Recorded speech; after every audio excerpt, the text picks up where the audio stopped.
জান্নাতবাসীরা যারা হবে, কোন জান্নাতবাসীর কোনো আফসোস থাকবে না, কোন তাদের আফসোসের কোনো বিষয় জান্নাতে থাকবে না, কারণ সব নিয়ামত তারা পাবে।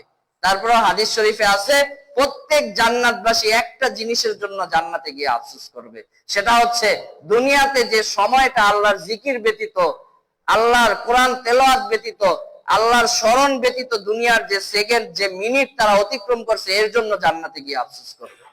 আফসোস করবে, যদি আমি ওই সময়টা, ওই সেকেন্ডটা আল্লাহর জিকির করতাম, একবার আল্লাহ বলে ডাকতাম, একবার সুবহানাল্লাহ বলে ডাকতাম, তাহলে এখন থেকে, এখন যে জান্নাতের যে স্তরে আছি এর থেকে আরেকটু উঁচু স্তরে যেতে পারতাম।